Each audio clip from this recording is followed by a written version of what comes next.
Hey you guys, it's Peter, and welcome to my channel, Peterisms, where I tell stories of my life and just little things that I have learned as I have grown into the person that I am today. Happy Friday. I was just sitting here, and I wasn't even going to film a video over here today. I was going to take the day off from filming over here, but as the day slowly starts to wind down, I thought, you know what, before I film my vlog today, I'm going to film a Peterisms video, read some meditations, get me in a good, balanced state, meditative state of mind for this evening and for this weekend. I can always use a good meditation, so I thought that I would read from Melody Beatty and see what she has to say to get us prepared for the weekend. So, I brought both The Language of Letting Go and Journey to the Heart, and I thought that I would just kind of go through them and see what they have to say for us today and the last couple days that I haven't covered them. Today is October 25th. See what it says today in The Language of Letting Go. October 20th. Is it speaking to me? Is it speaking to me today? Let's see. October 25th, letting go of the past. Ooh, that might be a good one. October 24th, opening ourselves to love. October 23rd, morning cues. Let's hold on to that one for October 25th for a second, okay? And then let's go in here to the Journey to the Heart. There's so many sounds of nature outside today, which always just makes me feel very connected to nature. The leaves have all changed. I mean, half the neighborhood is like red, half the neighborhood is orange, and there's just a little bit of green left. It is so beautiful. All my neighbors today, we've been like, it is such a beautiful October day. Okay, October 25th in Journey to the Heart is replenish yourself. October 24th was share your heart with the world. And then October 23rd was cherish joy. We read that one already. I think I'm going to do the letting go of the past. Let's read this one. Okay. Letting go of the past, October 25th. And this is a psalm. In thy book were written, every one of them, the days that were formed for me, when as yet there was none of them. Some people believe that each of our days were planned, divinely ordered, before we were born. God knew, they say, and planned exactly what was to transpire. Others suggest we chose. We participated in planning our life, the events, the people, the circumstances that were to take place, in order to work through our issues and learn the lessons we needed to master. Whatever our philosophy or interpretation can be similar. Our past is neither an accident nor a mistake. We have been where we needed to be with the necessary people. We can embrace our history with its pain, its imperfections, its mistakes, even its tragedies.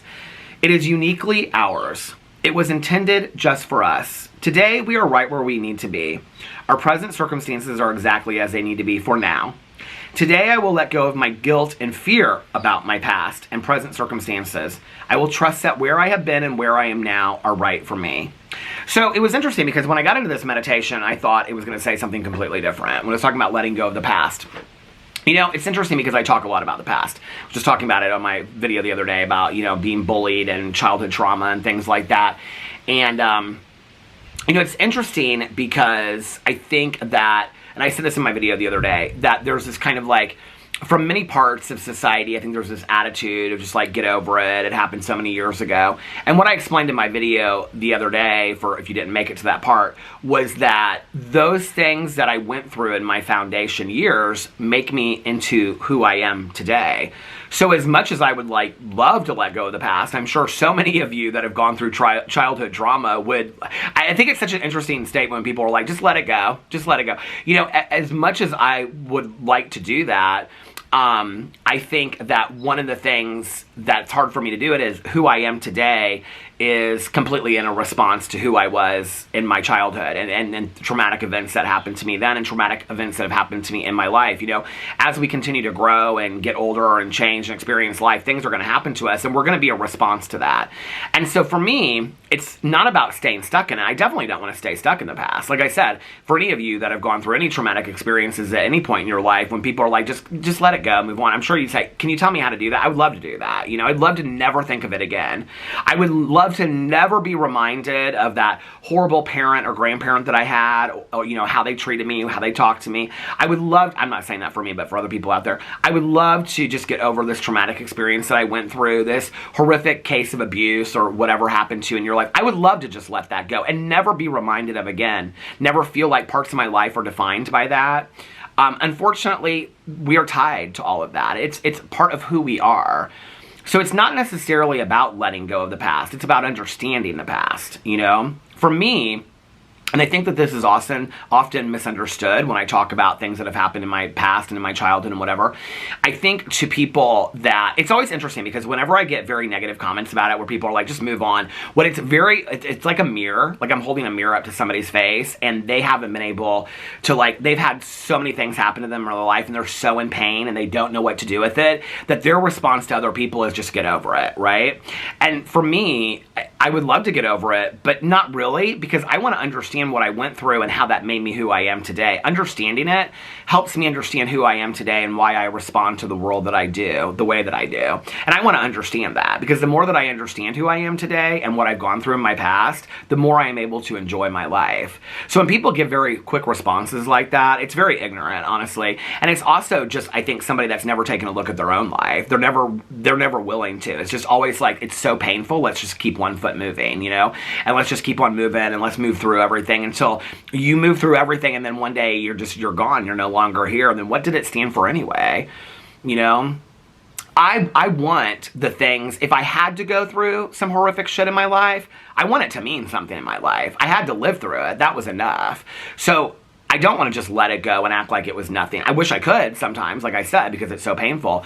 But I want it to mean something. I want it to stand for something. I didn't just go through all those horrible times, and neither did you. You didn't go through all that horrible crap in your life just for it to mean nothing, but just to sit there as a stain on your life. You did not go through that. You went through it for it to represent something in your life, whether that's strength or empowerment, or you're stronger than you thought you were, or you have less fear in your life today, you know? But it's not about staying stuck in those moments. I don't want to stay stuck in the things that happened to me 10, 20, 50 years ago at all. No, but I want to understand it, you know?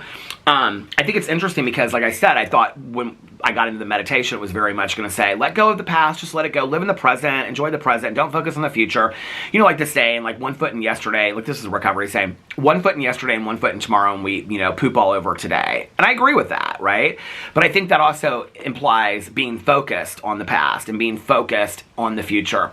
When I make a video talking about something that's happened to me in my past, or I'm in a vlog and I'm reminded of a story from my past, that doesn't mean for the next 23 hours of the day that I'm living in that moment, right? Like often for me, I'm a venter, so when I talk about things and I get it out and I feel much better afterwards. It's like when I go to a meeting and I share, you know?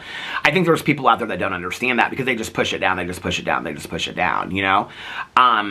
I think it's interesting, like in my talking about my mother and my aunt and how they dealt with things very differently. You know, my mom was somebody that therapeutically looked at things while she was drinking, and then when she got sober, she was forced to look at those things that she had pushed down for so long before that, right? And she even told me later that her therapist said to her, you know, we can deal with all this other stuff in your life, but until you quit drinking, there's no real reason to work on it, because the drinking is the way that you're dealing with this, you know? And then my aunt, she just pushed it all down. She like never addressed it. Her attitude was like, let's just keep it moving, let's just keep it moving. My cousin Caroline and I have talked about that a lot. Like even if you brought things to her, she'd be like, I don't even know what you're talking, like it's not that important today. She's kept it moving. And I look at that, and my mom, you know, my aunt was a fantastic person. I think the way that she dealt with that was by giving to a lot of other people. Her way of giving to other people kept, like, doing selfless acts. It's like in recovery today when we talk about if you want to get out of yourself, do something for somebody else. I think that's the way that my aunt did it. My mom's way was more therapeutic. Like, I want to look at what happened to me. It's very similar to mine. I want to look at what happened to me in my life, and I want to understand it, and I want to unravel it, and I want to understand what's going on with it, you know? And I'm not saying one way is right and one way is wrong. I just think there are different ways of how we deal with things, you know? And I think often we don't know how to deal with the horrible stuff. And so, you know, there have been times in my life with stuff where I keep on telling the same story over and over and over again. But it's not typically things like the being bullied is because I want to educate people from what I've gone through. I mean, obviously when I'm, you know, or honestly when I'm not talking about it on camera, I don't really think that much about it unless I'm seeing a TV show or something like that that reminds me of it.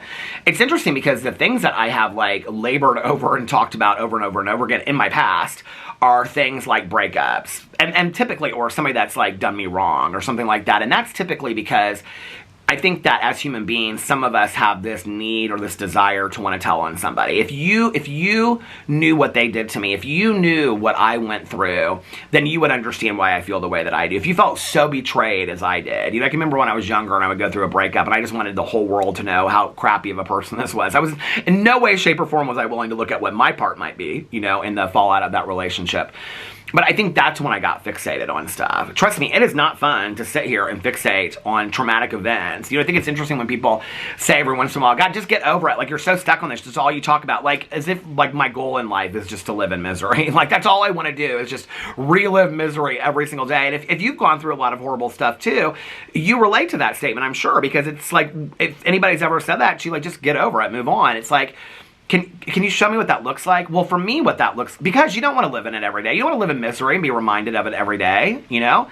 And I think it's why often so many people have issues with holidays. They don't want to go to holidays. They don't want to go to birthday dinners because that one family member did something to them, hurt them, said something to them, put them down in some way that made them feel so hurt, made them feel so much pain. And everybody in the family knows about it, and they just kind of act like they don't know about it. They just kind of ignore it. They just push it down. And you want to show up to Christmas because you want to have Christmas with your family. You want to go over there for birthdays and stuff, but you don't want to be reminded of what that one person did, right? So what do you do with that pain? And then people say, just get over it. What are you supposed to do with pain that changed who you are, you know? If someone tomorrow cuts off one of your limbs, you are no longer that same person, no matter how much you want to get over it or not. But maybe it's about learning how to become a new person. Who am I today as a result of what I've gone through in my past? That's what I want to learn today. I want to learn who am I today as a result of what I went through in my past so I can better enjoy my life today. I love at the end of this meditation because I thought it was going to say just let go and stop living in the past, right? But when she says in here, today we are right where we need to be. I've had so many people say that to me in sobriety since I got sober. You're right where you need to be today. I believe that. I believe today I am right where I need to be, and I am a combination of everything that's led up to this point. I believe I'm right where I need to be today. Some days I don't like that. Some days I don't want to accept that. But that's where I believe I am. Today we are right where we need to be. Our present circumstances are exactly as they need to be for now. And what that says is it might change. Our present circumstances might change tomorrow, and our future circumstances might change when they become our present. They might not be okay, you know? And then she says in here what I think is so powerful. Today I will let go of not let go of the past. It doesn't say, she's not saying let go of the past. I will let go of my guilt and fear about my past and present circumstances. Now, why this is important is because what she's saying is, it's not about letting go of the past. The past will always be there. It's a lived experience that you have, right? It's often interesting that people will say, let go of this part of the negative past, but they don't say let go of the positive part. So if we're supposed to let go of this horrible thing that happened to us, should we let go of all the positive things that happened to us too? Should we just forget our past entirely? Should we forget all of it? The friends that we had when we were growing up, the good memories we had with grandma, you know, all of that. Should we forget all of it? Should we forget the good Halloweens where we dressed up and what our favorite costume was, or the best Christmas present that we ever got, or our first kiss, or our first date? Should we forget all that too? Should we just let go of that? Because that's letting go of the past, right? And then we're just starting today with who we are. Well, if you just start today with who you are, when people are like, I want a fresh start, I just want to start over. Well, a fresh start is like, I just want to wipe the slate clean. It's not learning anything from your past. It's just wiping the slate clean. You're not learning anything from what you went through, your lived experience. You just want to throw it away because it's too painful to look at. I think we've all been there before, right? So what she's saying in here is, I'm not going to let go of my past, but I'm going to let go of the guilt and the fear of my past. I am not going to be any more a prisoner to my past. I'm no longer going to feel guilt over the things that happened to my past. I'm going to forgive myself. I'm also going to understand what happened. I'm going to understand my part. I'm going to understand other people's part in it. And when you know better, you do better. And I'm no longer going to live in fear of what happened to me in my past or what happened to me and what could possibly happen today or in my future. I'm not going to live in fear or guilt about things of the past or things that could happen in the future. That's hard to do. That's hard to do. And then she says, I will trust that where I have been and where I am now are right for me. And what she's saying is that it's not about believing that to be true in some mystical way. I don't really believe that anymore. I don't believe that the things that happened to me in life that was divine providence, like I was supposed to be bullied, or I was supposed to be abused, or I was supposed to go through this, or I was supposed to go, I don't believe that. My understanding, and this is just my belief, okay? I do not believe that there is a higher power out there that puts children through horrific shit. I just don't believe that, okay? Just to teach them a lesson later in life, because some of those kids don't even make it. So no, I don't believe that to be true. I do believe that with my higher power, I can process and get through those things today.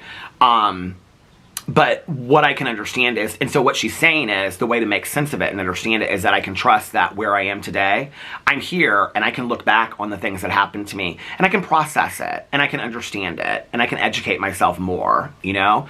Say the prayer for the sick man. I can work through these things. I can bring it up in therapy. I can do inventory on it. I can talk to somebody else that's gone through the same experience as me so I don't feel all alone, you know? And slowly I can heal. And the more that I heal, and the more I understand it, because I don't want to push it down. When you push it down, it just pushes it down inside of you. It becomes part of you. I want to let it out, you know? I want to let it out and let it be free. I don't want to let go of the past, but I don't want to live in the past either. I want to understand it so I can live a happy, joyous, and free life today. And I want that for you as well. So anyway, let me know what you thought about that in the comment section below. This is a great meditation today. And I love you guys. I hope that you are having a fantastic beginning to your weekend. I love you guys, and I'll see you tomorrow. Bye.